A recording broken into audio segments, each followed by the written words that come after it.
Hello folks, it's Saturday and that means it's time for me to talk about an episode of a superhero animated show. Today I am here to talk about the Season 2 episode of the Legion of Superheroes cartoon titled Message in a Bottle. If you haven't seen the episode and you're watching this review for some reason, I will be spoiling everything, so keep that in mind.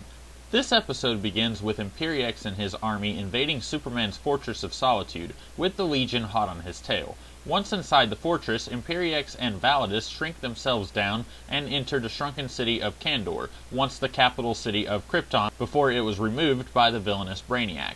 Somehow, it's never really explained how, Superman himself gets shrunken down and is also in Kandor. We find out Imperiex is searching for the Messenger. The Messenger is basically a robot that Superman's biological father Jor-El invented to keep Krypton from imploding.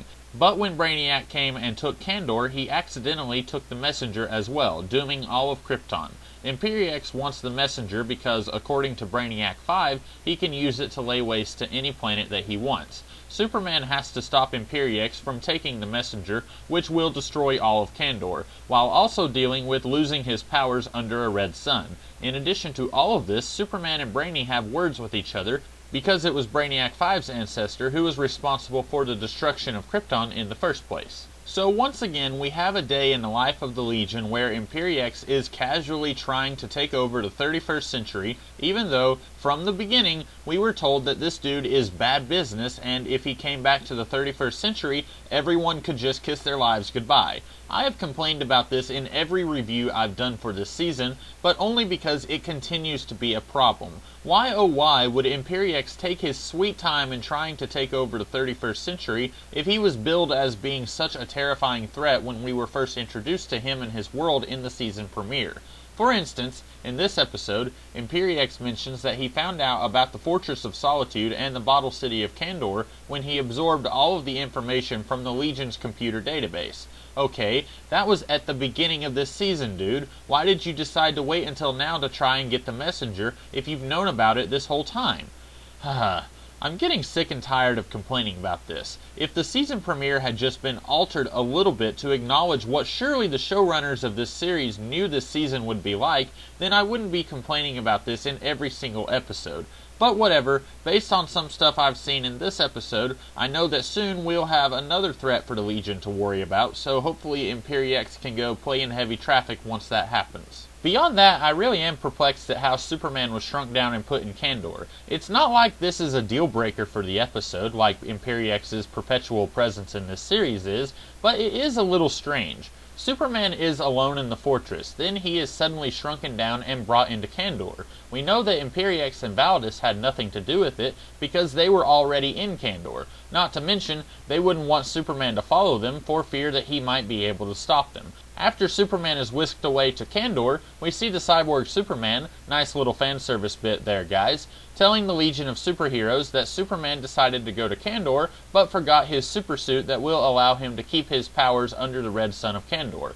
But we know that Superman did not decide to go to Kandor. Heck, he didn't even know that it existed until he was already there.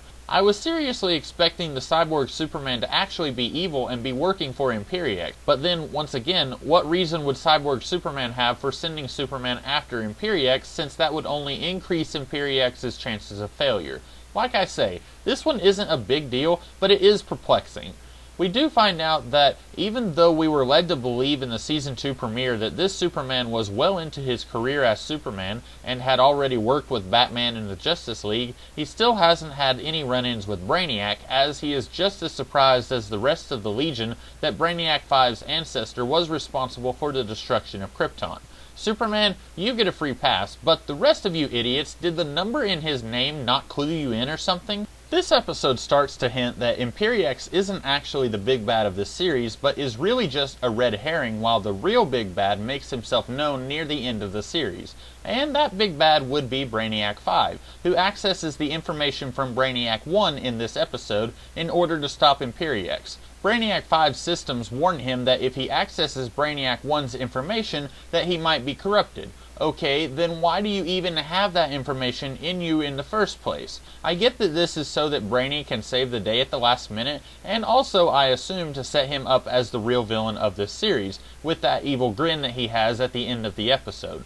which I guess that could make a fine story that will close out this series, but I already feel like this entire season has been nothing but a big huge waste of time if Brainiac 5 is the actual villain, and outside of one blink and you miss it reference to this in the Season 2 premiere, we've had no setup for this at all. Oh well, I guess I need to wait and see how this plays out before I start complaining about it. That's about all I have to say for this episode. The character bits between Superman and Brainiac are good, and the rest of the episode, I think at this point I'm just sick and tired of Imperiex not doing anything, and so I think less of these episodes than what I probably should. Anyway, that's all I have for this review. I hope you guys enjoyed the episode and my review as well. If you did, feel free to like, share, comment, and subscribe. If you did like this review, I'll be back next weekend to do a similar review for an episode of Batman the Animated Series. And the weekend after that, I'll be talking about another episode of this show. And don't forget to come back throughout the rest of the week to see and hear some of my other videos. Until then, I'll see you guys later. Have a great day.